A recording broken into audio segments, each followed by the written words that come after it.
인적이 드문 숲속, 버려진 주유소 앞. 지난 4년 동안 검은 개 한 마리가 비가 오나 눈이 오나 꼼짝도 하지 않고 앞만 바라보고 앉아 있었습니다. 그 개의 이름이 무엇인지, 어디서 왔는지 아는 사람은 아무도 없었고, 왜 그렇게 굳건히 자리를 지키는지 이해하는 사람도 없었습니다. 사람들은 그 개를 추위와 굶주림에서 구하기 위해 데려가려 했지만 번번이 원래 있던 자리로 돌아왔습니다. 마치 이곳이 이뤄지지 않은 약속의 마지막 장소라도 되는 것처럼 말입니다. 무엇이 그 개를 그토록 오랫동안 그 자리에 머물게 한 걸까요? 끝까지 시청하시고 여러분도 기적을 믿으시는지 알려주세요. 이 이야기는 채널에서 전해드리고 있습니다. 저희의 최신 영상을 놓치지 않도록 채널 구독을 잊지 마세요. 이른 아침, 쌀쌀한 기온과 함께 안개가 자욱한 길은 강원도 평화로운 산골 마을, 봉평으로 이어집니다. 6번 국도 변에 위치한 이 마을은 이끼 낀 기와지붕들이 언덕빛 아래 옹기종기 모여 있습니다. 새벽빛이 나뭇잎 사이로 천천히 스며들어 간밤에 생긴 울퉁불퉁한 바퀴 자국이 남은 흙길을 비춥니다. 멀리서 안개 섞인 닭 울음소리가 들려오고 마른 나뭇가지 위 새들의 희미한 지저귐과 어우러집니다. 모든 것이 평화롭고 고요하며 어딘가 잊힌 듯한 하루를 시작하는 것 같았습니다. 하지만 지난 4년 동안 변하지 않은 것이 하나 있었습니다. 국도로 이어지는 작은 언덕 끝, 버려진 주유소 앞에 검은 그림자 하나가 풍경의 일부처럼 꼼짝 않고 서 있었습니다. 마치 그 주유소가 버려졌을 때 그 그림자도 이곳을 지키기 위해 태어난 것 같았습니다. 그 개의 이름은 마루였습니다. 온몸이 까만 털로 덮인, 몸집은 크지 않지만 다부진 체격의 개였습니다. 귀는 항상 저 멀리 무언가를 듣는 것처럼 쫑긋 세워져 있었습니다. 사람들의 말에 따르면 그 개의 눈에는 동물의 것이 아닌 무언가가 담겨 있었습니다. 그 눈빛은 공포나 두려움이 아닌 끝없는 기다림으로 가득 차보는 사람마저 숙연하게 만들었습니다. 매일 아침 마을 사람들이 가게 문을 열고 밥을 짓고 오토바이를 타고 장으로 향할 때면 마루는 이미 그 자리에 기름때로 얼룩진 보도블록 가장자리에 앉아 있었습니다. 이름 모를 무언가를 바라는 듯 그 시선은 국도를 향해 있었습니다. 아무도 마루가 어디서 왔는지, 언제부터 그곳에 앉아 있었는지 몰랐습니다. 하지만 4년이라는 시간이 흘렀고 매일같이 마루가 돌부처처럼 꼼짝 않고 그 자리에 앉아 있다는 것은 마을 사람들 모두가 아는 사실이었습니다. 마루는 먹는 것에 욕심을 내지도 사람에게 친근하게 굴지도 으르렁대지도 않았습니다. 그저 기다릴 뿐이었습니다. 구름처럼 하얀 머리카락을 가졌지만 젊은 시절처럼 눈빛 많은 형형한 60대 김할머니가 마루를 처음 발견한 사람이었습니다. 할머니는 골목 어귀, 버려진 주유소에서 멀지 않은 곳에서 백반집을 했습니다. 매일 아침 일찍 장사를 준비하는 할머니는 마루 곁을 지나쳤습니다. 처음엔 그저 떠돌이 개인가 보다 하고 흘끗 쳐다볼 뿐이었습니다. 하지만 일주일이 지나고 한 달이 지나고 장마철이 지나도 그 고요한 그림자는 비가 억수같이 쏟아지거나 11월 말 대관령에 첫눈이 내려도 자리를 떠나지 않았습니다. 할머니는 마루를 눈여겨보기 시작했고 이내 안쓰러운 마음이 들었습니다. 저놈은 다른 떠돌이 개들하고는 달라. 다른 놈들은 구걸할 줄도 알고 뛰어다닐 줄도 아는데 이놈은 살 의지도 죽을 의지도 없어. 그저 기다리기만 해. 뭘 기다리는지는 아무도 모르지만 그때부터 할머니는 매일 아침 도시락 하나를 챙겼습니다. 어떨 때는 달걀, 어떨 때는 마른 생선을 담아 보도블록 가장자리에 조용히 놓아두었습니다. 마루는 가까이 오지 않았습니다. 할머니가 도시락을 놓고 돌아서면 잠시 뒤 돌아봤을 때 도시락은 텅 비어 있었습니다. 비가 와서 밥이 젖은 날에도 마루는 불평 없이 먹었습니다. 마을 사람들은 김 할머니의 이야기를 통해 마루의 존재를 알게 되었고 점차 마루는 마을 아침 이야깃거리의 일부가 되었습니다. 어떤 사람은 마루가 누군가 잃어버린 개라고 말했습니다. 또 어떤 사람은 몇 년 전 버려진 주유소에서 일어난 사고의 마지막 산증인이라고 수군댔습니다. 어떤 할머니는 마루가 환생한 사람이며 못다 한 약속을 기다리는 것이라고 말했습니다. 등교하는 아이들은 곁눈질로 힐끗 쳐다볼 뿐 감히 가까이 가지 못했습니다. 어른들은 점차 그 신성하기까지 한 침묵을 존중하게 되었습니다. 계절이 바뀔 때마다 마루는 조금씩 낡아갔습니다. 한때 윤기 흘렀을 털은 산바람과 길 위의 먼지로 푸석해졌고 이름 모를 기다림에 두 눈은 더욱 지쳐 보였지만 마루가 앉은 자리는 변하지 않았습니다. 7월의 장마철, 지붕을 날려버릴 듯한 강풍이 불고 마을로 들어서는 길이 물에 잠겼으며 쓰러진 나무가 길을 막았습니다. 김할머니는 사흘간 가게 문을 닫아야 했습니다. 모두가 이번에는 마루가 사라졌을 거라 생각했습니다. 하지만 비가 그치고 구름이 걷히자 주유소는 여전히 그 자리에 있었고 마루도 그 자리에 앉아 있었습니다. 흠뻑 젖어 떨고 있었지만 떠나지 않았습니다. 사람들은 마루가 마을 입구를 지키는 영혼이라거나 성불하지 못한 전생에 누군가가 기다리는 것이라고 말했습니다. 소문은 점차 믿음이 되었고 그 믿음은 사람들에게 연민과 두려움을 동시에 느끼게 했습니다. 가끔 다른 곳에서 온 사람들이 호기심에 차를 멈추고 사진을 찍거나 영상을 찍기도 했습니다. 하지만 며칠이 지나면 그들도 잊었고 오직 마루만이 그 자리에 남았습니다. 며칠간 비가 내린 뒤 맑게 갠 3월의 어느 아침, 김할머니는 여느 때처럼 마루에게 밥을 가져다 주었습니다. 그날따라 할머니는 좀 더 오래 머물며 보도블록에 걸터앉아 마루를 보며 한숨을 내쉬었습니다. 누굴 기다리는지는 모르겠다만 그 사람들이 돌아오지 않으면 언제까지 기다릴 거냐? 마루는 여전히 미동도 없다가 아주 살짝 할머니를 곁눈질하더니 다시 국도 쪽으로 고개를 돌렸습니다. 그 눈빛에 김할머니는 오싹함을 느꼈습니다. 슬픔도 절망도 아니었습니다.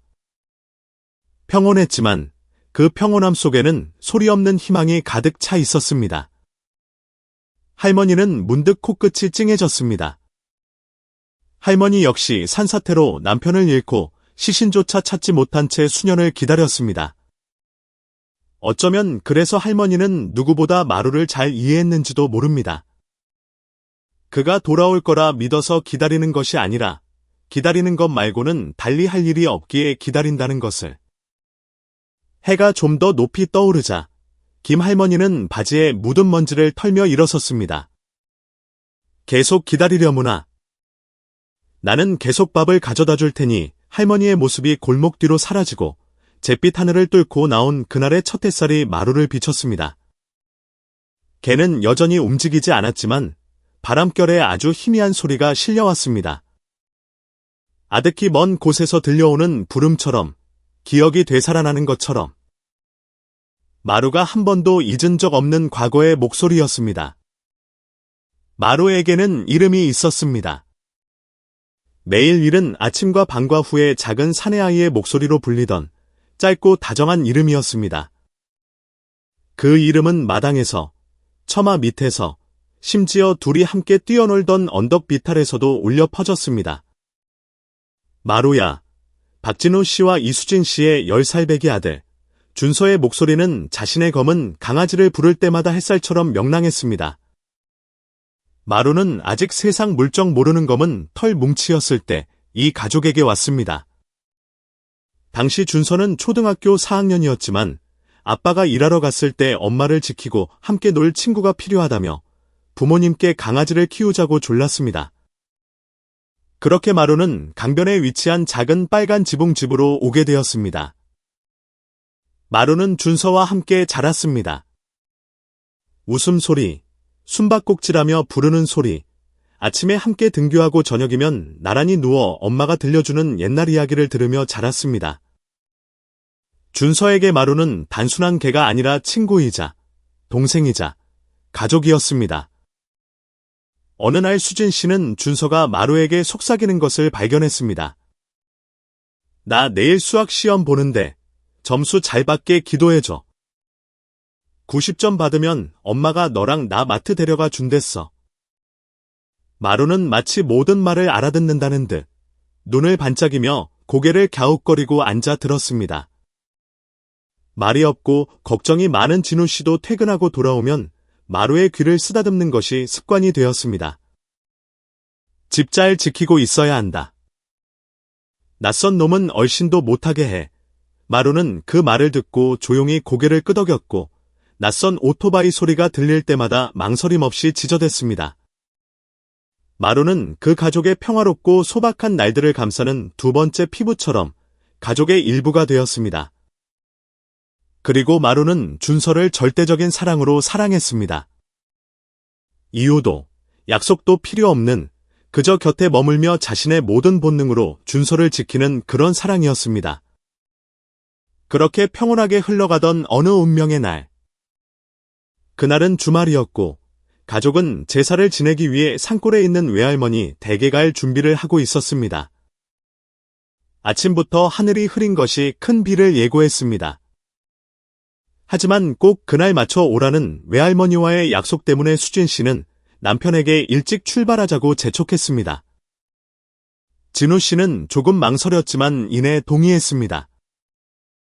가족 모두가 차에 탔고 마루도 준서의 품에 안겨 뒷좌석에 탔습니다. 차가 부드럽게 달리자 마루는 작은 주인의 무릎에 머리를 기댄 채 잠이 들었습니다. 밖에는 비가 내리기 시작했습니다. 처음에는 부슬부슬 내리더니 이내 빗줄기가 굵어졌습니다. 짙은 안개가 구불구불한 산길을 감쌌습니다. 진우 씨는 핸들을 꽉 잡고 1미터 앞을 보기 위해 눈에 힘을 주었습니다.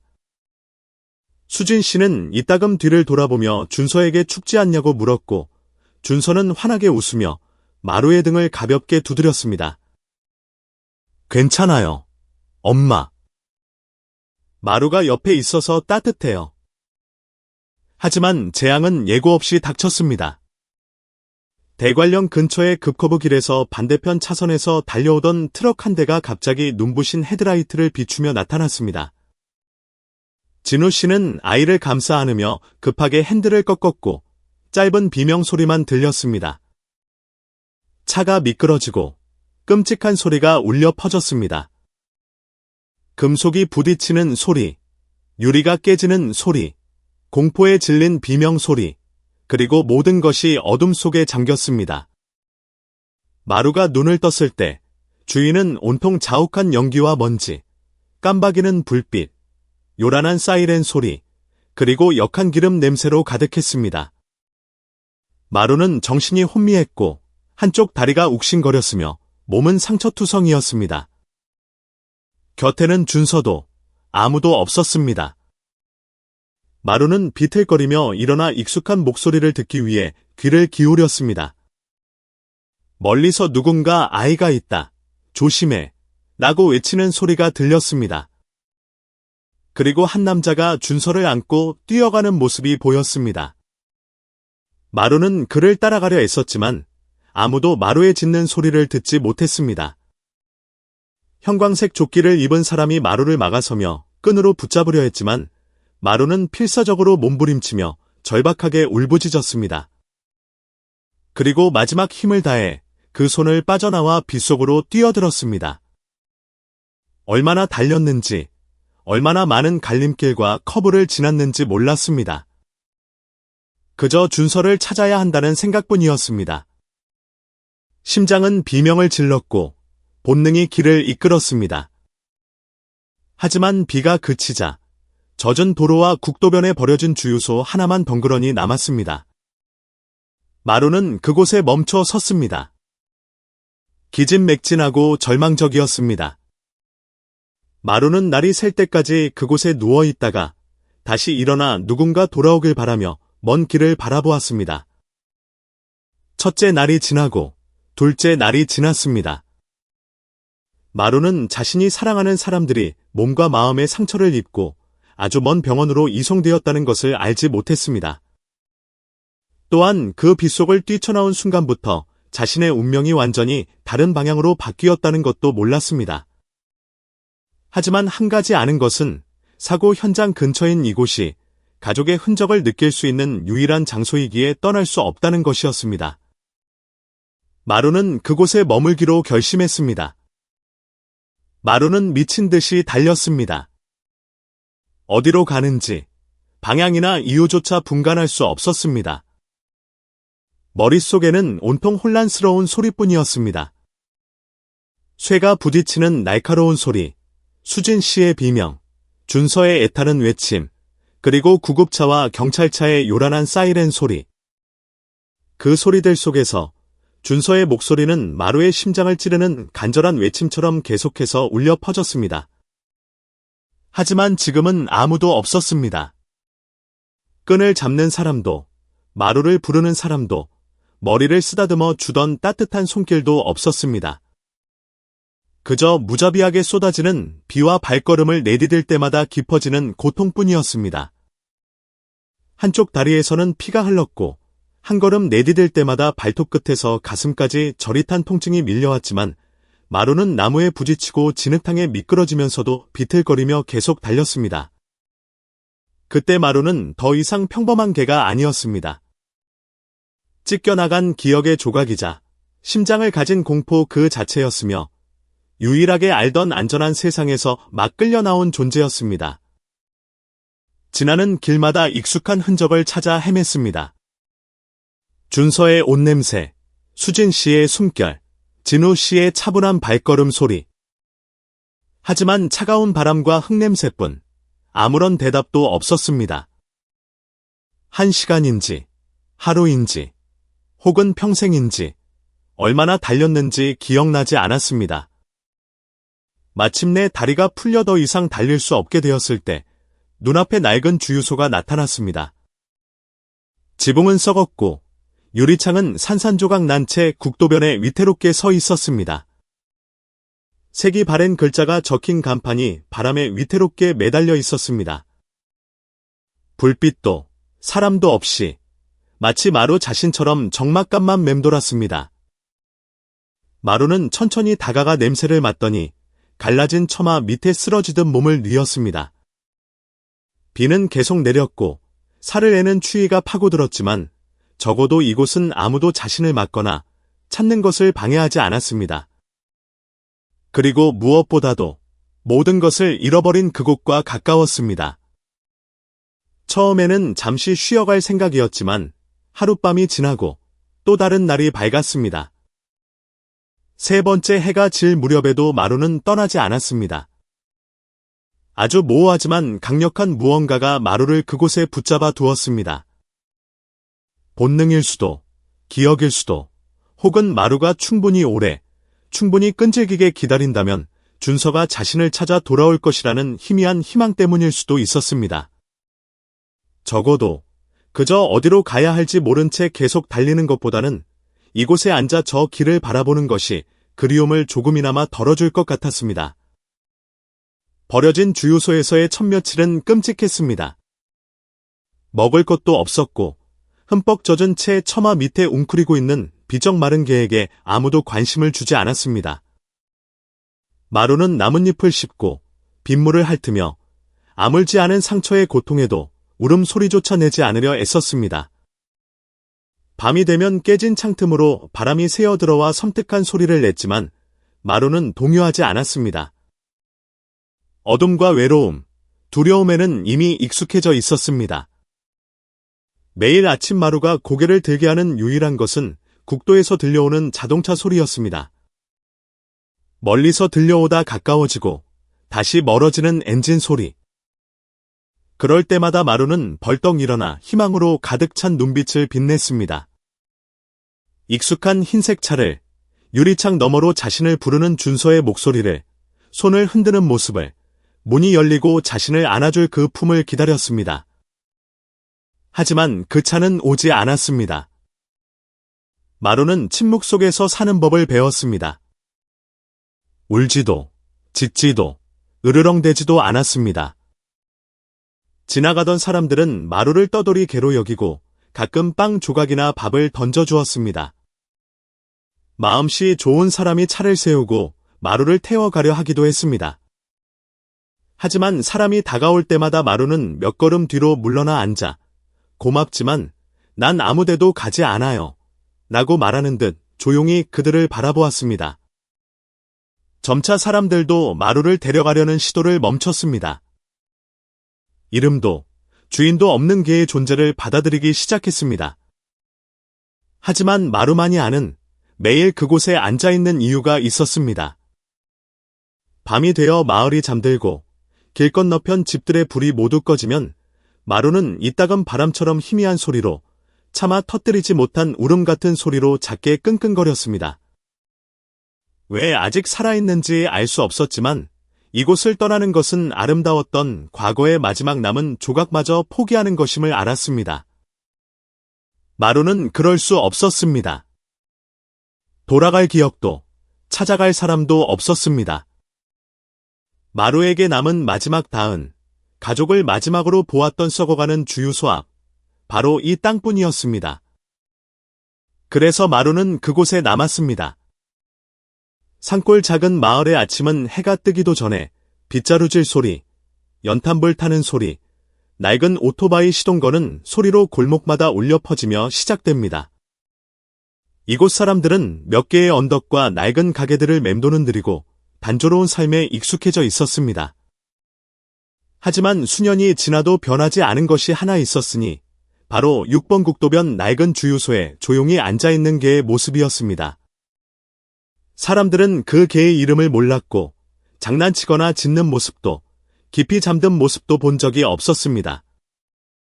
하지만 모두가 알고 있었습니다. 매일 아침 그곳을 지나면 칠흑 같은 털, 쫑긋 세운기, 마치 살아있는 조각상처럼 미동도 않는 자세로 인간의 이해를 넘어선 무언가를 기다리듯 항상 길을 바라보는 그 개를 볼 수 있다는 것을. 마루는 구걸하지도 꼬리를 치지도 누군가를 반기지도 않았습니다. 사람들은 문지기, 이상한 놈, 실령님 개 등 여러 이름으로 불렀습니다. 하지만 아주 오래전부터 그 개에게는 사랑 가득했던 시절을 품은 이름이 있다는 것을 아무도 몰랐습니다. 바로 마루였습니다. 김 할머니는 마을에서 처음으로 마루를 눈여겨본 사람이었습니다. 처음 봤을 때는 어디선가 흘러들어와 주유소에 잠시 머무는 떠돌이 개인 줄 알았습니다. 하지만 이틀째, 사흘째, 그리고 거의 2달간 이어진 장마철 내내 할머니가 지나갈 때마다 마루는 한 걸음도 떠나지 않고 그 자리에 앉아 있었습니다. 할머니는 이상하다는 생각이 들기 시작했습니다. 전쟁을 겪고 수년간 국경에서 남편의 소식을 기다리던 사람들을 봐왔기에 할머니는 알았습니다. 저 개가 저렇게 앉아있는 것은 정처 없이 떠돌기 때문이 아니라 누군가를 기다리고 있기 때문이라는 것을. 형태는 분명했지만 본능적이면서도 애절함이 묻어나는 기다림이었습니다. 첫날, 할머니는 파기름에 볶은 찬밥과 마른 생선 조금을 담은 도시락을 더 봤습니다. 멀찍이 놓고는 돌아섰습니다. 아침 장사를 마치고 돌아왔을 때 도시락은 비어 있었지만 개는 여전히 그 자리에 마치 움직인 적 없는 듯 살짝 각도만 바꾼 채 앉아 있었습니다. 그 후로 할머니는 매일 아침 무언가를 가져다 주었습니다. 마른 빵일 때도 남은 반찬거리일 때도 있었습니다. 할머니는 개가 고마워하길 바라지도 가까이 다가오길 바라지도 않았습니다. 그저 안쓰러웠습니다. 저놈은 영리해. 김할머니가 시장 근처 오토바이 기사인 오씨와 잡담을 나누며 말했습니다. 떠돌이 개가 아니야. 앉아있는 폼새나 쳐다보는 눈빛이 꼭 사람 같아. 언제 올지도 모르면서 기다리는 사람 말이야. 오씨는 읍내를 오가며 매일 아침 주유소를 지났습니다. 처음에는 저렇게 밖에 두는 것이 안쓰러워 데려다 키울 생각도 했습니다. 어느 날은 가까이 다가가 불렀습니다. 어이, 이리 와봐. 걔는 오 씨를 정확히 1초간 쳐다보더니 고개를 돌려버렸습니다. 그는 몇 번 더 시도했습니다. 먹을 것을 놓고 오토바이 짐칸을 열어보였지만 번번이 마찬가지였습니다. 으르렁대지도 짖지도 않고 그저 몇 걸음 물러나 앉아버렸습니다. 나는 아무도 따라가지 않아요라고 확인시켜 주려는 듯이. 주유소에서 새 집 건너에 있는 카센터 주인 최 씨도 마루를 데려가려 한 적이 있었습니다. 그날은 비가 아주 많이 왔고 길바닥까지 물이 차올라 개가 추울까봐 걱정이 되었습니다. 그는 비옷을 챙겨 마루에게 덮어주고는 차에 태웠습니다. 이상하게도 마루는 저항하지 않았습니다. 하지만 고작 30분 뒤, 최 씨가 카센터에서 마루에게 줄 먹을 것을 챙기고 돌아섰을 때 마루는 보이지 않았습니다. 비는 여전히 쏟아지고 있었지만 마루는 이미 주유소로 돌아가 한 번도 떠난 적 없는 것처럼 원래 그 자리에 앉아 있었습니다. 그때부터 최 씨는 사람들에게 말했습니다. 저 개는 보통 개가 아니에요. 누군가와 약속을 한 게 틀림없어. 우리가 데려가도 다시 돌아올 겁니다. 4년. 어떤 생명체가 한자리에 가만히 앉아 있기에는 너무나 긴 시간이었습니다. 하지만 마루는 여전했습니다. 더 마르고, 더 늙고, 눈은 더 침침해졌지만 시선만은 변하지 않았습니다. 마치 익숙한 모습이 다시 돌아오기라도 할 것처럼 여전히 먼지 자욱한 길을 바라보고 있었습니다. 그러던 어느 장대비가 쏟아지던 밤, 살을 애는 듯한 고산지대에 춥고 긴 비가 내렸습니다. 마을 전체가 고요했고 집집마다 문을 굳게 닫았습니다. 처마를 따라 빗물이 흘러내리는 소리만 들렸습니다. 김 할머니는 누워서 그 소리를 듣다가 이따금 터지는 천둥 소리에 잠을 깼습니다. 그날 밤, 할머니는 잠을 이룰 수 없었습니다. 나이가 들어 잠이 없어진 탓이 아니었습니다. 빗소리 사이로 무언가 들려왔기 때문입니다. 아주 작고 희미했지만 할머니의 마음을 내려앉게 하는 소리였습니다. 아주 가느다란 신음소리. 고통스러운 신음이 아니라 마치 목이 메어오는 소리, 누군가 울음을 억지로 참는 듯한 소리였습니다. 할머니는 숨을 죽이고 귀를 기울였습니다. 맞았습니다. 그 개의 소리였습니다. 주유소에 있는 그 개의 소리. 우는 듯, 무의식 중에 누군가를 부르는 듯한 신음소리였습니다. 다음 날 아침, 할머니는 낡은 담요와 따뜻한 밥, 그리고 생강차를 조금 챙겨 나갔습니다. 그곳에 도착한 할머니는 구석에 몸을 웅크리고 있는 마루를 보고 할 말을 잃었습니다. 젖지 않은 것을 보니 비를 피할 곳을 스스로 찾은 듯했습니다. 하지만 오늘의 눈빛은 평소와 달랐습니다. 그저 기다리는 눈빛이 아니라 믿음을 잃어버렸지만 희망을 멈출 수 없는 사람처럼 지친 기색이 역력했습니다. 할머니는 담요를 내려놓고 잠시 앉아 있다가 나지막이 말했습니다. 누가 그렇게 그립니? 왜 다른 데로 안 가고 여기서 계속 기다리는 거야? 걔는 고개를 들어 할머니를 바라보았습니다. 처음으로 물러서지도 피하지도 않았지만 다가오지도 않고 그저 바라볼 뿐이었습니다. 그날 이후 마을 사람들은 마루를 데려가려는 시도를 완전히 멈췄습니다. 마루를 마을의 일부로 여기기 시작했습니다. 팔다 남은 빵을 가져다 두는 사람도, 점심 장사를 마치고 찬밥을 가져다 주는 사람도 있었습니다. 멀리 일하러 갔다가 돌아오는 사람들도 잠시 멈춰서서 마루가 여전히 그곳에 앉아 있는지 확인하곤 했습니다. 그리고 그 대답은 한 번도 변한 적이 없었습니다. 강민준 씨는 원래 감성적인 사람이 아니었습니다. 북부 산간 지방을 누비며 취재를 해온 프리랜서 기자로서 그는 가난, 상실, 심지어 비극적인 이야기에도 익숙해져 있었습니다. 민준 씨에게 일은 그저 기록하고, 전달하고, 넘어가는 과정일 뿐이었습니다. 하지만 그날 아침, 산자락에 자리 잡은 작은 마을로 이어지는 구불구불한 고갯길에서 길가의 풀잎마다 안개가 맺혀있는 그곳에서 민준 씨는 발걸음을 늦추고 인해 멈춰 서게 만드는 무언가를 마주쳤습니다. 정오가 다 된 시각, 읍내에서 빌린 낡은 오토바이는 30km에 달하는 고갯길을 연달아 오르느라 열을 뿜고 있었습니다. 그는 잠시 쉴 겸 산기슭 마을로 가는 길을 물을 겸 길가의 작은 찻집에 들렀습니다. 그는 산간 지역 주민들의 삶에 대한 짧은 기사를 쓸 예정이었습니다. 생강차를 마시며 주인 할머니와 몇 마디 나누던 민준 씨의 눈에 문득 이상한 것이 들어왔습니다. 길 건너편 버려진 낡은 주유소 앞에 개 한 마리가 미동도 없이 앉아 있었습니다. 여느 시골 개처럼 조는 것도 낯선 이를 보고 으르렁대는 떠돌이 개도 아니었습니다. 허리를 꼿꼿이 세우고 꼬리는 단정하게 만 채 고개를 국도 쪽으로 살짝 기울이고 있었습니다. 그 모습은 너무나 고요했고 그 눈빛은 너무나 슬펐습니다. 민준 씨는 홀린 듯 바라보다가 순간 숨 쉬는 것조차 잊었습니다. 저 개는 누구네 개인가요? 할머니, 민준 씨가 무심코 물었습니다. 찻집 주인 할머니는 그가 가리키는 곳을 힐끗 보더니 혀를 찼습니다. 주인 없어. 저기서 4년 가까이 저러고 있어. 민준 씨는 놀랐습니다. 4년이요?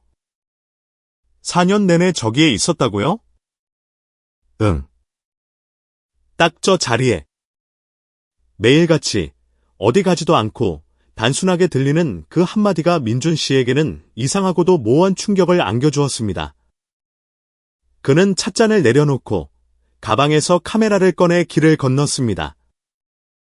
한 걸음 내디딜 때마다 왠지 모르게 심장이 더 세게 뛰었습니다. 개는 여전히 꼼짝도 하지 않았습니다. 마치 그의 존재를 전혀 의식하지 못하는 듯했습니다. 하지만 민준 씨가 카메라를 들어 구도를 잡을 때 개의 눈에서 반사된 빛이 그의 손을 멈추게 했습니다. 떠돌이 개의 눈빛이 아니었습니다. 그것은 한때 살았고 사랑했고 기다렸던 눈이었습니다. 그는 카메라를 내리고 천천히 다가갔습니다. 개가 놀라지 않을 만큼의 거리를 둔 채 누구 기다리니? 장난처럼 물었지만 왠지 모르게 가슴이 아려왔습니다. 민준 씨는 사진 몇 장을 찍고는 동영상 모드로 전환했습니다. 그는 주유소 앞에 앉아있는 개의 모습을 짧게 담았습니다. 햇살이 숲을 사이로 비스듬히 비치고 바람이 불자 개의 털이 가볍게 흩날렸습니다. 특별할 것 없었지만 세상의 소란함 속 낮은 음표처럼 눈을 뗄 수 없게 만드는 장면이었습니다. 촬영을 마친 민준 씨는 찻집으로 돌아와 앉아 이야기를 듣기 시작했습니다. 오 기사님, 최 사장님, 호기심 많은 학생들까지 많은 사람이 그 개를 데려가려 했지만 번번이 원래 자리로 돌아왔다는 이야기. 비 오는 밤이면 김 할머니가 아이 울음 같은 개의 신음소리를 들었다는 이야기. 이름은 모르지만 매일 아침 그 개를 볼 때마다 숙연해진다는 이야기. 한 번은 내가 안아봤어. 주인 할머니가 덧붙였습니다. 추울까봐 처마 밑으로 데려왔지. 밥 한 그릇 드려고 잠깐 돌아섰는데 그새 없어졌어. 뛰어나가 보니 벌써 원래 자리에 앉아있더라고. 꼭 안 갔던 것처럼 민준 씨는 침묵했습니다. 머릿속에는 답 없는 질문들만 맴돌았습니다. 왜 기다리는 걸까? 그토록 오랫동안 기다리는 대상은 누구일까? 주인이 있었을까? 그 개를 사랑해주던 가족이? 아이가? 세상이 아무리 변해도 그 자리에 남을 만큼 아름다운 기억이? 처음 민준 씨는 그저 수백 편의 다른 기사처럼 산골 생활에 대한 짧은 블로그 글을 쓸 생각이었지만 마을을 떠날 때 그의 머릿속에는 더 이상 밭이나 시장 풍경이 남아있지 않았습니다. 안개와 낡은 기름 냄새 속 갚지 못한 약속을 지키는 듯 낡은 주유소 앞에 고요히 앉아있던 개의 모습뿐이었습니다. 그는 길가에 차를 세우고 방금 찍은 영상을 다시 틀어보았습니다. 몇 번이고 돌려보았습니다. 그 눈빛. 흔들림 없는 무조건적인 기다림의 눈빛이었습니다. 민준 씨는 누구에게서도 그런 눈빛을 본 적이 없었습니다. 울부짖거나 비관하지 않는, 받아들일 줄 아는 슬픔이었습니다. 강민준 씨는 메모 앱을 열어 몇 줄 적었습니다. 대화가 필요 없는 이야기가 있고, 종을 초월하는 감정이 있으며, 인간마저 고개 숙이게 하는 기다림이 있다. 그때 그는 이 짧은 영상과 눈빛이 단순히 기사 하나를 바꾸는 것이 아니라 한 생명의 삶을 통째로 바꿀 것이라고는, 그리고 그 자신이 감히 꿈도 꾸지 못했던 재회를 이끌어내리라고는 상상조차 하지 못했습니다. 읍내 좁은 골목에 있는 작은 방으로 돌아온 강민준 씨는 배낭을 내려놓고 길 위에 먼지가 묻은 바람막이를 옷걸이에 걸고 노트북을 켰습니다. 밤이 깊어지고 상간의 공기는 차가워졌으며 창틈으로 안개가 스며들었습니다. 하지만 민준 씨는 개의치 않았습니다. 그의 시선은 여전히 아침에 찍은 영상, 과거에 침묵하는 문지기처럼 낡은 주유소 앞에 꼼짝 않고 앉아있던 검은 개의 모습에 머물러 있었습니다. 그는 영상을 다시 틀어 1초씩 느리게 돌려보았습니다. 멈출 때마다 개의 눈빛이 그의 심장을 내려앉게 했습니다. 이름 붙일 수 없는 무언가에 붙들린 기분이었습니다. 민준 씨는 미신을 믿는 사람은 아니었지만 기자였습니다. 그는 직감을 믿었고 이번 직감은 저 자세 뒤에 우연이 아닌 잊힌 과거의 이야기가 숨어 있다고 말하고 있었습니다. 그는 구글을 열어 단순하지만 구체적인 키워드를 입력했습니다. 4년 전 6번 국도 상간 지역 자동차 사고. 첫 페이지에 지역 신문사의 짧은 기사들이 줄줄이 떴습니다. 대관령 커브길에서 일가족 심각한 교통사고. 흐릿한 사진 몇 장. 전복된 승용차. 잔해 속에서 사람들을 구조하는 구조대원들. 민준 씨는 상세 기사를 클릭했습니다. 사고는 버려진 주유소 근처 국도에서 일어났습니다. 4년 전 3명과 개 1마리를 태운 차량이었습니다. 남편 박진우 씨는 경상. 아내 이수진 씨는 대퇴부 골절. 아들 준서는 머리를 다쳐 거의 2주간 혼수 상태에 빠졌다가 깨어났습니다. 그리고 기사 마지막 줄. 가족과 함께 있던 개 마루는 사고 후 실종되어 행방이 묘연함. 강민준 씨는 허리를 꼿꼿이 세웠습니다. 심장이 가슴 속에서 세차게 뛰었습니다. 마루. 마지막 퍼즐 조각이 제자리를 찾은 듯했습니다. 민준 씨는 아침에 찍은 개 사진을 다시 열어 확대했습니다. 검은 털, 앞발 발톱 근처의 작은 흉터. 바로 왼발, 사고 때 다쳤던 그 발이었습니다. 그는 계속 검색했습니다. 이번에는 진우 씨나 수진 씨의 개인 페이지, 블로그 등 무엇이든 찾으려 했습니다. 마침내 한 애견 커뮤니티의 오래된 게시물이 그를 수진 존조맘이라는 아이디의 계정으로 이끌었습니다. 4년 전, 사고 직후 며칠 뒤에 올라온 게시물이었습니다. 사고 현장 주변을 다 찾아봤습니다. 혹시 검은색, 귀가 쫑긋한 마루라는 이름의 개를 보시면 제발 연락주세요. 우리 가족입니다.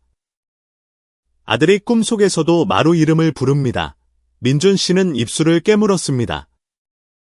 마우스를 쥔 손이 떨렸습니다. 첨부된 사진 한 장. 현장 사진이 아니라 마루가 거실 바닥에 길게 누워 아이의 다리에 머리를 기댄 채 햇볕을 받으며 조는 모습이 담긴 옛날 사진이었습니다. 사진은 선명했고 그 순간 민준 씨는 더 이상 의심의 여지가 없음을 알았습니다.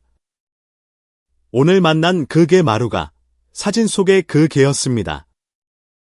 고개를 갸웃거리는 모습, 카메라를 보며 무언가를 듣는 듯한 표정. 익숙한 듯 누워있는 저 모습은 틀림없었습니다. 그는 개인 페이지에서 다른 사진 몇 장을 더 열어보았습니다. 가족 소풍 사진, 준서 뒤에서 혀를 내밀고 귀를 쫑긋 세운 채 신나게 뛰어오는 마루의 모습도 있었습니다. 그리고 그의 준서의 생일에 엄마가 쓴 짧은 일기가 있었습니다. 오늘 준서 10살. 온 가족이 촛불을 껐다. 마루는 엄마와 함께 생일 축하 노래라도 부르려는 듯 지저댔다. 우리 아들 오늘처럼만 행복하길. 그리고 마루도 항상 준서 곁에 있어줘 민준 씨는 눈을 감고 심호흡을 했습니다. 심장이 조여드는 것 같았습니다. 4년 전, 한 번의 사고로 개와 가족이 헤어졌습니다. 4년 후, 그 개는 여전히 사고 현장 근처에서 떠나지도, 마음을 열지도, 잊지도 않고 있었습니다. 가족들은 아마 마루가 이미 세상에 없다고 생각하고 있을지도 몰랐습니다. 그는 아침에 찍은 영상으로 돌아가 마루가 고개를 들고 무언가 돌아오길 기다리는 듯 길을 응시하는 순간을 짧게 잘라냈습니다. 민준 씨는 색을 보정하고 간단한 자막을 넣었습니다. 4년 동안 이곳에 앉아 어디 가지도 누구를 따르지도 않는 개가 있습니다. 이 개가 누구인지 아시나요? 영상 아래에 그는 설명을 덧붙였습니다. 산간 지역 취재 중 이 개를 만났습니다. 주민들은 4년 동안 매일 같은 자리에 앉아 무언가를 기다리고 있다고 말합니다. 하지만 제 생각에 이 개는 가족이 있었던 것 같습니다. 이 개를 아신다면 연락주세요. 어쩌면 어딘가에서 누군가는 이 개가 이미 없다고 생각하고 있을지도 모릅니다. 그는 영상을 개인 페이스북에 올리고 몇몇 애견 그룹과 커뮤니티 게시판에 공유했습니다. 자극적인 제목도, 감동적인 배경음악도, 전문적인 편집도 없었습니다. 오직 외로운 개 한 마리와 다시 살아나길 기다리는 이야기뿐이었습니다. 잠들기 전 민준 씨는 반응을 훑어보았습니다. 몇 개의 좋아요. 너무 안쓰럽다. 우리 집 어릴 때 키우던 개 닮았네. 어쩜 저렇게 충성스러울까 같은 몇 개의 댓글. 그는 불을 끄고 침대에 누웠지만 마음은 여전히 불안했습니다. 다음에 무슨 일이 일어날지 알 수 없었지만 한 가지는 확신했습니다. 마루는 더 이상 이름 없는 개가 아니라는 것. 그리고 이 이야기는 이제 마루 혼자만의 이야기가 아니라는 것. 영상이 올라간 지 하루도 채 되지 않아 모든 것이 강민준 씨의 예상을 벗어나기 시작했습니다. 다음 날 이른 아침, 그가 세수도 하기 전에 휴대전화가 쉴 새 없이 울렸습니다. 페이스북, 메신저, 카카오톡, 심지어 이메일까지 온갖 경로로 메시지가 쏟아졌습니다. 모두가 그 개에 대해 물었습니다. 호기심을 보이는 사람, 감동한 사람, 심지어 예전에 키우던 개 사진을 보내며 혹시 이 개가 아니냐고 묻는 사람까지. 12시간도 채 되지 않아 영상은 2만 회에 가까운 조회수와 수천 건이 공유를 기록했습니다. 마루의 눈빛 속 무언가가 동물을 키워본 사람이라면 누구나 이해할 수 있는 깊은 감동, 즉 기다릴 줄 아는 생명체의 슬픔을 건드린 것이었습니다. 강민준 씨는 댓글을 훑어보았습니다. 충성심이 대단하다. 마음이 너무 아프다. 정보 아는 분들 가족 좀 찾아주세요. 누군가를 기다리는 게 분명해. 하지만 수백 개의 댓글 사이로 민준 씨의 심장을 멈추게 하는 댓글 하나가 눈에 띄었습니다. 이 개 마루 같아요. 제 친구네 개인데 4년 전 대관령 근처에서 사고로 잃어버렸거든요. 제가 친구에게 보내볼게요. 민준 씨는 그 계정을 클릭해 바로 메시지를 보냈습니다. 곧바로 답장이 왔습니다. 방금 준서 엄마인 수진이에게 영상 보냈어요. 지금 화성에 살아요. 잠깐만 기다려봐요. 지금 언니가 보고 있대요. 민준 씨의 심장이 빠르게 뛰기 시작했습니다. 손은 키보드 위에 있었지만 아무것도 칠 수 없었습니다. 1분, 2분, 5분, 화면은 고요했습니다. 마침내 새로운 메시지가 떴습니다. 마루 맞아요. 마루예요. 세상에, 마루였어. 한편, 남쪽으로 수백 킬로미터 떨어진 화성시 교외의 조용한 주택가, 작은 집에서 수진 씨는 휴대전화 화면을 보며 망연자실해 있었습니다. 오랜 친구가 보내준 영상이었습니다. 처음에는 그저 가볍게 보려 했지만 첫 장면이 나타나는 순간 검은 개, 익숙한 앉음새, 온통 과거를 담은 듯한 그 눈빛, 수진 씨는 심장이 산산조각 나는 것 같았습니다. 아무 말도 할 수 없었습니다. 목이 메어 뻣뻣해지고 손이 부들부들 떨렸습니다. 그녀는 몇 번이고 영상을 돌려보았고 돌려볼 때마다 눈물이 쏟아졌습니다. 어떻게 마루를, 식탁 밑에 엎드려 있던 그 개를, 남편이 늦는 밤이면 충직하게 문을 지키던 그 개를, 아들의 어린 시절 유일한 친구였던 그 개를 알아보지 못할 수 있을까요? 마침 퇴근한 진우 씨가 외투를 벗기도 전에 수진 씨가 다급하게 휴대전화를 내밀었습니다. 갈라지는 목소리였습니다. 여보, 이것 좀 봐. 혹시 마루 아니에요. 그는 대답 대신 주저앉아 화면을 뚫어지게 쳐다봤습니다. 늘 침착해 보이던 남편의 눈시울이 붉어지기 시작했습니다. 그리고 그때 억눌렀던 감정이 터지듯 계단에서 외침이 들려왔습니다. 마루, 준서였습니다. 이제는 키도 크고 말랐지만 여전히 그 시절의 순수한 빛을 간직한 14살, 중학교 2학년, 소년이었습니다. 준서는 달려와 엄마의 손에서 휴대전화를 낚아챘습니다. 그리고 안개 속에서 개가 고개를 들고 귀를 쫑긋 세우고 길을 응시하는 모습이 보이자 준서는 심장이 멎는 것 같았습니다. 의심할 여지가 없었습니다. 준서는 소리쳤습니다. 엄마, 마루예요. 마루가 살아있었어요. 엄마, 마루가 살아있어. 준서의 외침은 집에 억눌려 있던 감정을 폭발시켰습니다. 준서는 바닥에 주저앉아 손바닥에 얼굴을 묻고 지난 4년간 한 번도 울지 못했던 것처럼 목 놓아 울었습니다. 4년. 매일 밤 잠들기 전, 내일 아침이면 마루가 문 앞에 앉아있기를 속삭이며 기도했던 4년. 엄마가 집을 청소할 때마다 언젠가 다시 필요할지도 모른다며 마루의 낡은 밥그릇을 침대 밑에 몰래 숨겨두었던 4년이었습니다. 수진 씨는 아들을 껴안았고 두 모자는 함께 울었습니다. 진우 씨는 옆에 말없이 서서 휴대전화를 쥔 손에 힘을 주었습니다. 살아있었어. 그런데 기다리고 있었어. 4년이나 그날 저녁, 아무도 밥 먹을 생각을 하지 못했습니다. 모든 것이 멈췄습니다. 그들은 영상을 올린 사람을 수소문해 마루의 옛날 사진과 함께 메시지를 보냈습니다. 수진 씨는 여전히 떨리는 손으로 한 글자 한 글자 적어 내려갔습니다. 저는 준서 엄마 이수진입니다. 영상 속의 개는 4년 전 대관령에서 사고로 잃어버린 저희 개 마루가 맞습니다. 제발, 마루가 아직 그곳에 있다고 말해주세요. 강민준 씨는 메시지를 읽고 목이 메는 것을 느꼈습니다. 그들의 심정을 다 헤아릴 수는 없었습니다. 하지만 이 순간부터 이것은 더 이상 기사나 영상이나 바이럴이 아님을 알았습니다. 이것은 진짜 이야기였고 집으로 돌아오길 기다리는 영혼의 이야기였습니다. 그리고 자신은 우연히 오래전에 끊어진 줄 알았던 그 끈을 다시 잇게 된 사람이었습니다. 민준 씨는 즉시 답장했습니다. 네, 아직 그곳에 있습니다. 한 번도 떠나지 않았어요. 제가 오늘 아침에도 들렀습니다.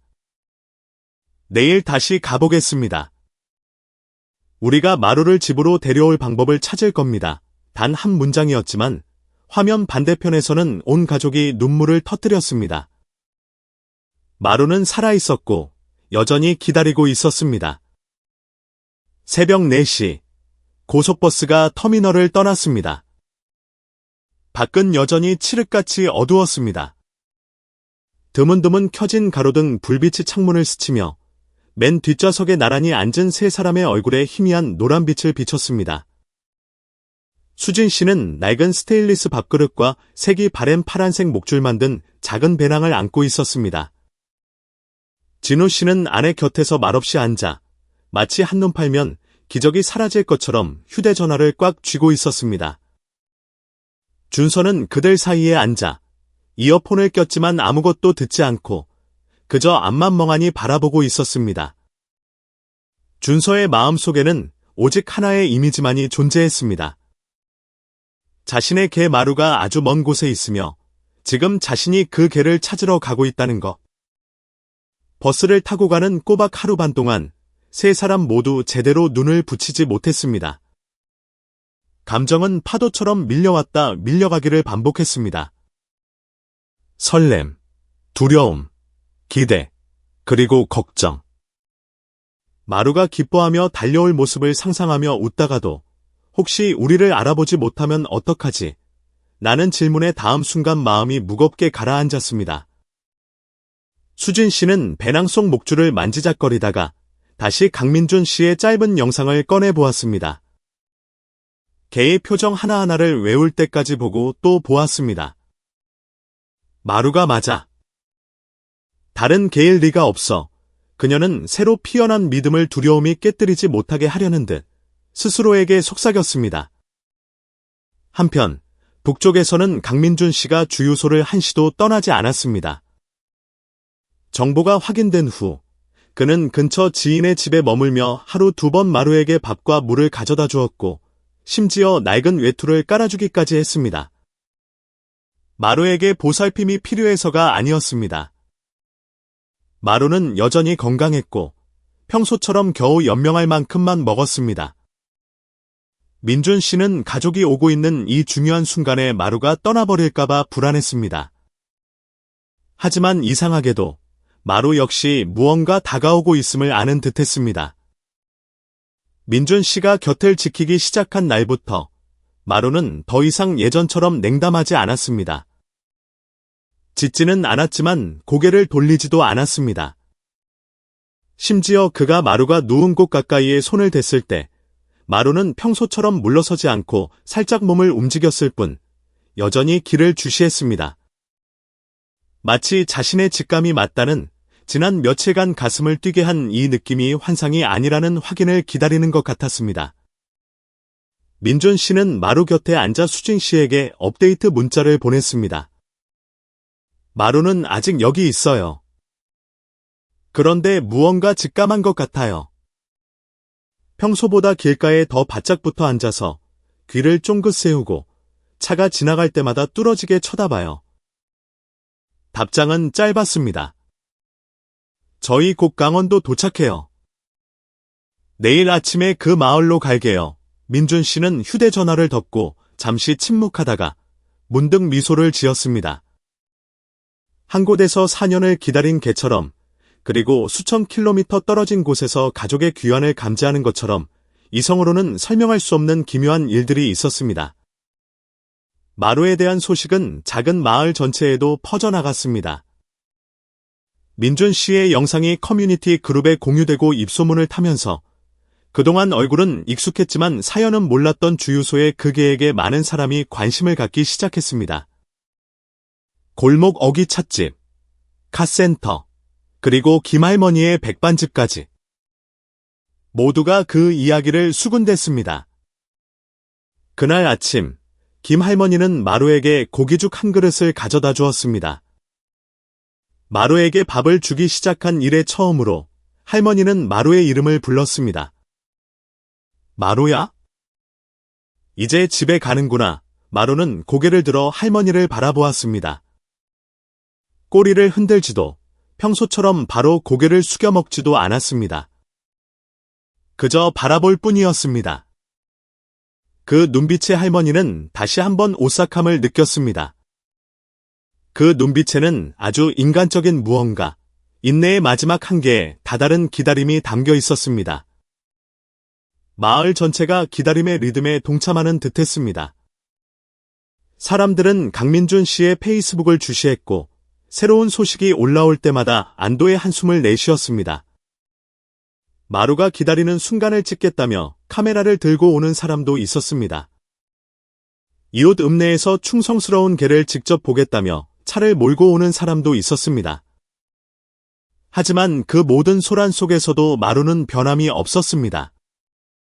여전히 주유소 앞에 고요한 검은 그림자였고 시선은 마을로 들어오는 길에서 떠나지 않았습니다. 재회를 하루 앞둔 마지막 밤, 가벼운 비가 내렸습니다. 민준 씨는 마루 곁, 처마 밑에 비옷을 입고 앉아 있었습니다. 사람 하나, 동물 하나, 두 생명체가 함께 기다리고 있었습니다. 아무 말도 없었지만 규칙적인 빗소리, 밤벌레 소리, 그리고 멀리 민가에서 새어나오는 희미한 노란 불빛만이 그들 곁을 맴돌았습니다. 마루는 잠시 눈을 감았지만 귀는 여전히 쫑긋 세워져 있었습니다. 민준 씨는 마루를 바라보며 나지막이 말했습니다. 내일이야. 약속할게. 내일이면 내가 기다리던 사람들이 올 거야. 그러자 마루가 아주 작게, 마치 고개를 끄덕이듯 끙 하는 소리를 냈습니다. 아직 날이 채 밝지 않은 시각, 작은 마을로 들어서는 길은 짙은 안개에 휩싸여 모든 것이 고요한 흰색으로 잠겨 있었습니다. 밤새 내린 비로 젖은 도로 위, 아직 꺼지지 않은 몇 개의 가로등이 희미한 노란빛을 비췄습니다. 공기는 차가웠지만 강민준 씨의 마음은 불을 품은 듯 뜨거웠습니다. 그는 버려진 주유소 곁에 서서 마치 자신도 무언가를 기다리는 사람처럼 두 손을 외투 주머니에 깊숙이 찔러 넣고 먼 곳을 바라보고 있었습니다. 마루는 그 바로 곁에 눕지도 쉬지도 않고 지난 4년 내내 그랬던 것처럼 앉아 있었습니다. 여전히 미동도 하지 않고 끈질기게 길을 향해 시선을 고정하고 있었습니다. 젖은 노면 위로 타이어가 마찰하는 소리에 둘은 동시에 고개를 돌렸습니다. 흰색 고속버스 한 대가 천천히 다가오고 있었습니다. 헤드라이트가 안개를 가르자 모든 풍경이 슬로우 모션처럼 천천히 드러났습니다. 버스가 언덕 입구에 멈춰 섰습니다. 엔진이 꺼지고 치익하는 소리와 함께 운명의 문이 열리듯 문이 열렸습니다. 가장 먼저 내린 사람은 수진 씨였습니다. 긴 머리를 단정하게 묶은 전보다 야위었지만 여전히 따뜻한 눈빛을 한 모습이었습니다. 그녀는 가방을 쥔 손을 떨며 내리자마자 주위를 두리번거렸습니다. 진우 씨가 무거운 표정으로 말없이 뒤따라 내렸습니다. 그리고 마침내 버스의 마지막 계단에서 작은 체구의 한 사람이 뛰어내렸습니다. 먼지가 묻은 운동화, 잠을 설쳐 헝클어진 머리를 한 소년. 준서였습니다. 준서는 잠시 그 자리에 얼어붙은 듯 서서 주위를 둘러보았습니다. 마침내 그의 시선이 익숙한 모습에 닿았습니다. 낡은 처마 밑, 고요한 검은 그림자. 준서는 울음을 터뜨리거나 달려가지 않았습니다. 숨이 멎는 것 같았습니다. 이내 그의 입술이 4년간 억눌러왔던 이름을 부르며 떨렸습니다. 마루야. 마루가 화들짝 놀랐습니다. 두 귀가 쫑긋 섰고 두 눈이 커졌습니다. 희미한 안개 속에 서 있는 소년을 뚫어지게 바라보았습니다. 1초, 2초, 그리고 마루는 천천히 일어섰습니다. 내 다리가 현실을 믿을 수 없다는 듯 떨렸습니다. 그토록 오랜 세월, 비바람 속에서도 고요하고 끈질겼던 마루의 눈이 지금 이 순간 타오르기 시작했습니다. 한 걸음, 두 걸음, 마루는 눈앞의 형체를 놓치지 않으려는 듯 천천히 앞으로 나아갔습니다. 그리고 준서가 다시 한번, 이번에는 더 크고 터져나오는 목소리로 외쳤을 때, 마루야. 나야, 마루. 모든 장벽이 순식간에 사라졌습니다. 마루는 뛰기 시작했습니다. 한 번도 뛰어본 적 없는 것처럼 달렸습니다. 마치 그동안 기다리며 앉아있던 모든 시간이 이 한순간을 위해 폭발하듯 망설임도 두려움도 없이 달려나갔습니다.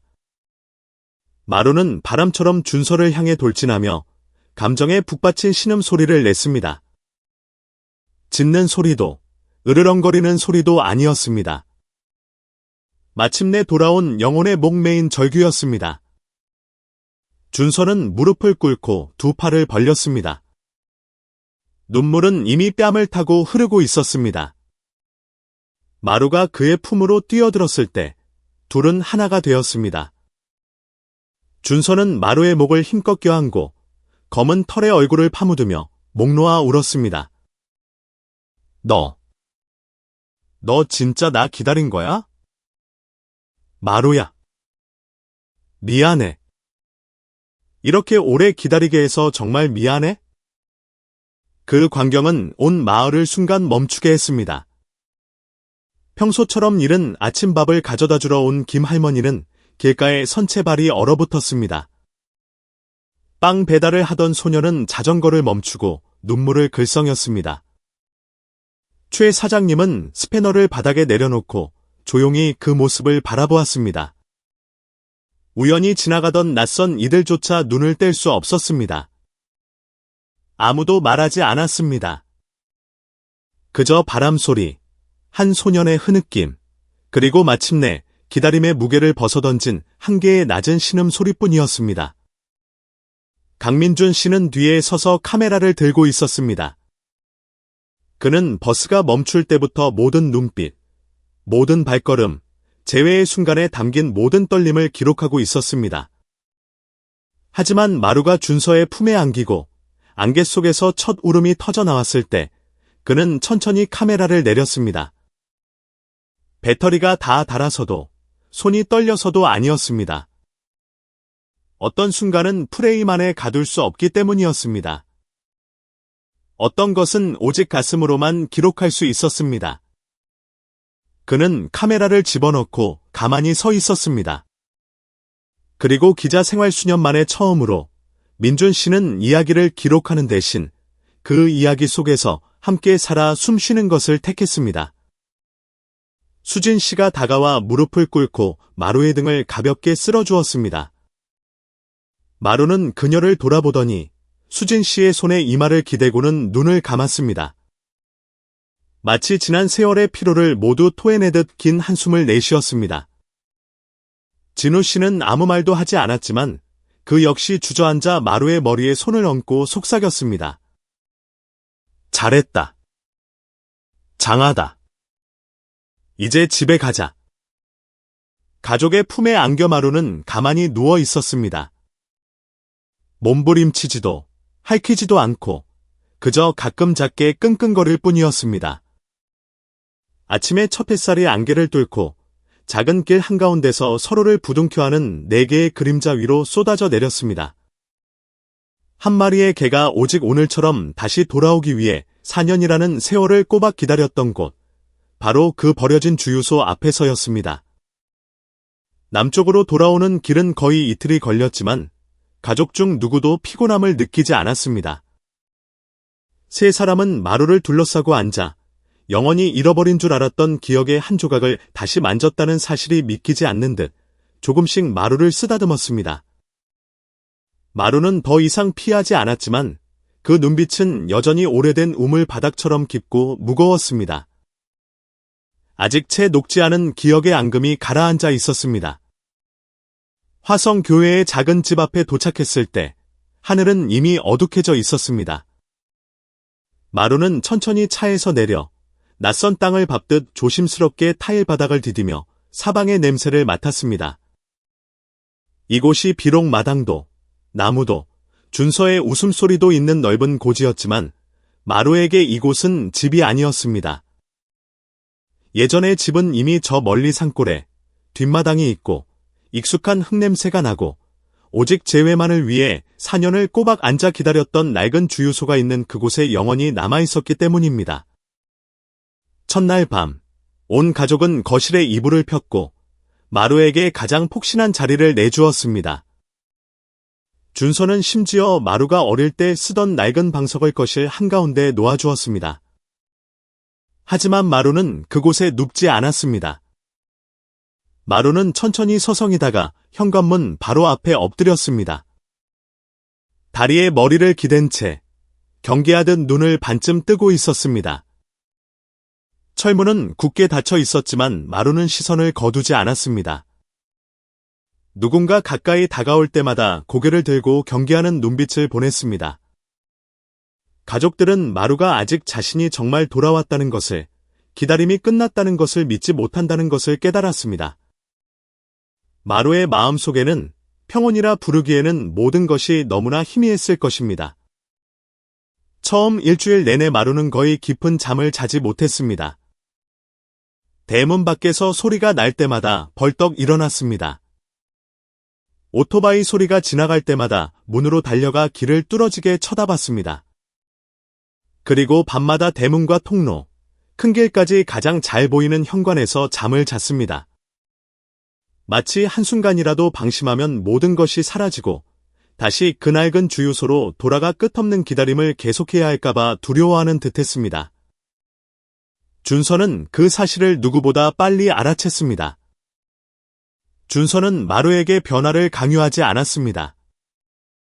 대신 마루가 아직 강아지였을 때 그랬던 것처럼 모든 것을 처음부터 다시 시작했습니다. 매일 아침 준서는 평소보다 일찍 일어났습니다. 현관에 나가 마루와 함께 앉아 학교 이야기, 친구 이야기, 엄마가 새로 사준 옷 이야기를 들려주었습니다. 오후에는 마루를 데리고 산책을 나갔습니다. 목줄 없이 그저 나란히 천천히 걸었습니다. 이따금 뒤를 돌아보며 마루가 여전히 조용히 뒤따라오는 것을 확인하고 미소 지었습니다. 어느 날 가벼운 비가 내렸는데 마루는 여전히 마당에 들어가지 않고 서 있었습니다. 준서가 우산을 들고 달려나와 마루 곁에 주저앉았습니다. 비가 무서워? 여긴 더 이상 사고 같은 거 없어. 사이렌 소리도, 비명 소리도 없어. 그냥 너랑 나만 있는 거야. 마루는 대답하지 않았지만 눈빛이 한결 부드러워졌고 작은 주인을 향해 고개를 살짝 기울였습니다. 준서는 그 눈빛이 옛날의 그 눈빛임을 알았습니다. 집에 돌아온 지 8일째 되는 날, 기적이 일어났습니다. 그날 밤, 준서는 평소처럼 마루 곁에 눕기 위해 침대 발치에 이불을 깔았습니다. 하지만 불을 끄고 이불 속으로 들어가려는데 뒤에서 가벼운 발소리가 들렸습니다. 돌아보니 마루가 침대 앞에 서서 준서를 한참 동안 바라보고 있었습니다. 여기서 자고 싶어. 준서가 반은 농담, 반은 진심으로 물었습니다. 마루는 짖지도 꼬리를 흔들지도 않았지만 한 걸음 한 걸음 다가왔습니다. 앞발을 침대 가장자리에 가볍게 올리고 뒷발을 올리고 이내 몸을 길게 뻗어준서 바로 옆에 누웠습니다. 마치 지난 4년의 세월을 모두 토해내듯 긴 한숨을 내쉬며 베개에 머리를 기댔습니다. 준서는 아무 말도 하지 않고 그저 이불을 끌어당겨 마루의 등을 덮어주며 부드럽게 털을 쓰다듬었습니다. 그리고 어둠 속에서 준서의 눈시울이 뜨거워졌습니다. 다음 날 아침, 수진 씨는 아침밥을 먹으라고 두 아이를 부르러 방에 갔다가 문 앞에서 걸음을 멈췄습니다. 침대 위에서 준서는 여전히 깊은 잠에 빠져 마루의 목을 껴안고 있었고, 마루는 돌아온 이후 처음으로 정말 깊고 평화로운 잠을 자고 있었습니다. 수진 씨는 아이들을 깨우지 않고 돌아섰습니다. 부엌에 서 있던 진우 씨가 아내가 눈가를 훔치는 것을 보고 나지막이 물었습니다. 왜 그래, 여보? 수진 씨는 그저 고개를 저으며 희미하게 웃었습니다. 아니에요. 오늘은 아침을 좀 늦게 먹어도 될 것 같아서 그날부터 마루는 변하기 시작했습니다. 더 이상 밤마다 현관에 나가 눕지 않았습니다. 마당을 뛰어다니기 시작했고 낯선 이가 대문 앞에 오면 가볍게 짖다가도 어린아이처럼 집 안으로 고개를 돌렸습니다. 준서가 하교하고 돌아올 때마다 예전처럼 대문까지 달려나가 반겼습니다. 그리고 추운 밤이면 더 이상 현관 밖에 있지 않았습니다. 침대 위로 올라와 준서의 품에서 몸을 둥글게 말고 마치 지난 외로웠던 세월이 없었던 것처럼 가볍게 코를 골았습니다. 마음의 상처가 저절로 아문 것은 아니었지만 마루에게는 치유가 시작되었습니다. 눈빛에서부터, 감히 침대에 발을 올리던 그 순간부터, 뒤척이지 않는 깊은 잠에서부터, 그리고 이번에는 가족이 자신을 버려두지 않을 것이라 믿기 시작한 그 마음에서부터. 돌아온 지 한 달 후, 마루는 더 이상 몇 년간 버려진 주유소 앞에 미동도 없이 누워있던 비쩍 마른 개가 아니었습니다. 칠흑 같던 털은 윤기를 되찾았고 몸은 다부져졌으며 지친 영혼의 기다림이 서려있던 눈빛도 사라졌습니다. 마루는 이곳에서 단순한 가족의 일원이 아니라 사랑의 중심이었으며 본능을 뛰어넘는 그 무언가, 즉 사랑과 충성심, 그리고 돌아오고자 하는 열망의 살아있는 상징이었습니다. 매일 아침, 마루는 준서보다 먼저 일어나 작은 주인이 하품하며 침대에서 일어날 때까지 머리를 침대에 기댄 채 기다렸습니다.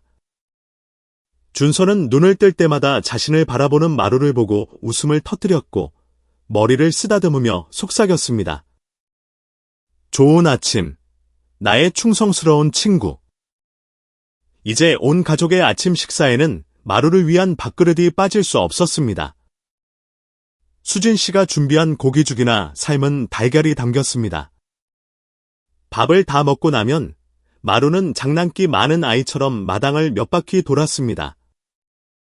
꼬리를 쉴 새 없이 흔들고 가끔은 무언가 이야기를 하듯 작게 짖었습니다. 준서는 마루의 회복 과정을 기록하기 위해 틱톡 계정을 만들기로 했습니다. 처음에는 그저 재미있는 영상이었습니다. 방에서 처음 자는 마루, 헤어드라이어를 보고 어리둥절한 마루, 준서의 학교 이야기를 듣고 있는 마루. 하지만 뜻밖에도 재회의 날 주유소에서 마루가 준서의 품으로 뛰어들던 첫 영상이 무서운 속도로 퍼져나갔습니다. 단 48시간 만에 300만 뷰 이상을 기록하고 수십만 건이 공유되었습니다. 네티즌들은 마루를 한국에서 가장 충성스러운 개, 살아있는 기적, 온 마음으로 4년의 약속을 지킨 개라고 불렀습니다. 준서는 마루를 조회수를 위한 도구로 쓰지 않았습니다. 모든 영상은 존중하는 마음으로 만들어졌고 짧은 일기가 곁들여졌습니다. 오늘은 마루가 얌전히 앉아서 빗질을 참아줬다. 마루가 예전처럼 앉아 손 같은 명령어를 다시 배우기 시작했다. 아무래도 모든 것을 기억해내는 것 같다. 언론도 움직이기 시작했습니다. 지역 방송국에서 소식을 전했습니다. 몇몇 대형 언론사는 흩어진 기억의 조각들을 우연히 연결한 강민준 기자와 인터뷰를 했습니다. 전국 방송에 나간 인터뷰에서 민준 씨는 목이 메어 말했습니다.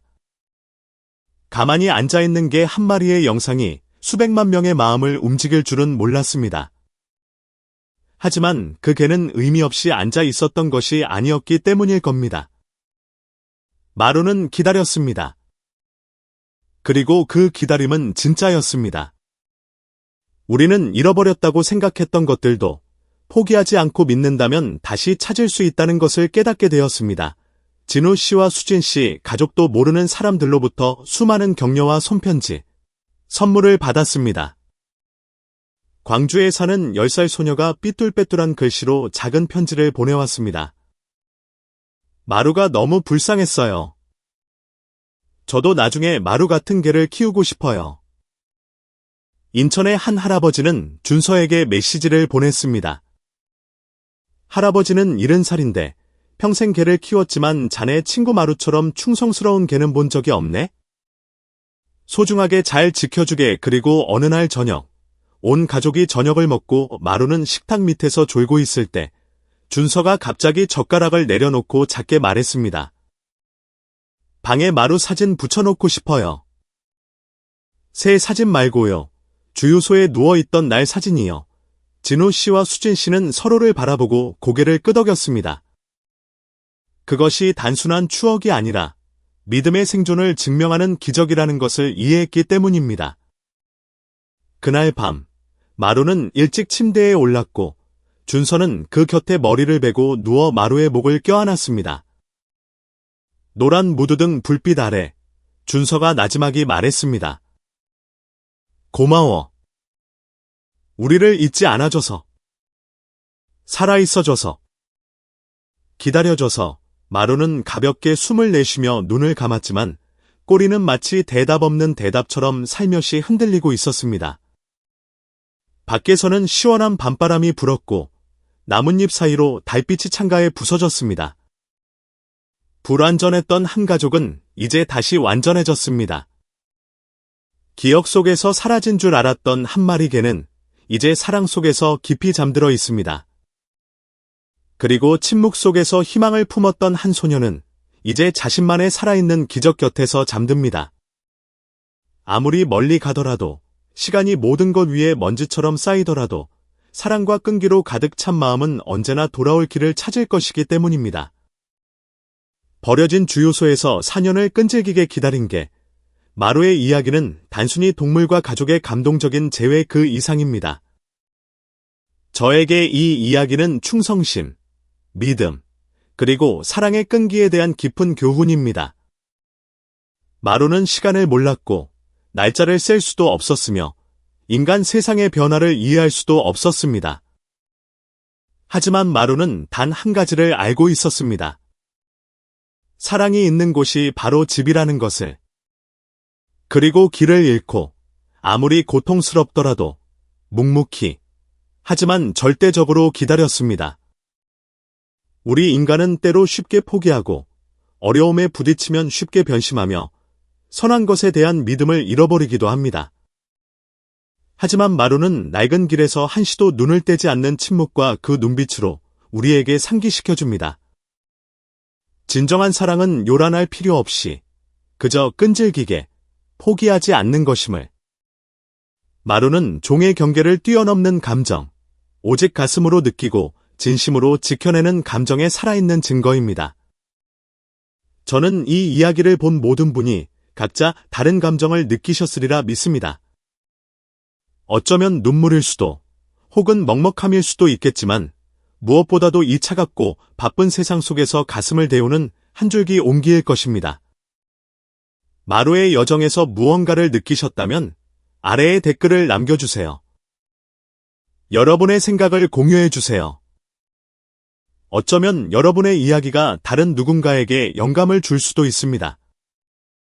그리고 이처럼 마음을 울리는 이야기들을 놓치지 않도록 채널 구독을 잊지 마세요. 우리는 우리 곁에 여전히 존재하는 아름다운 것들을 함께 지키고, 나누고, 소중히 여길 것입니다. 그것이 묵묵히 기다리는 개의 모습이든, 아니면 다시 한번 사랑하기를 택한 누군가의 마음이든 말입니다.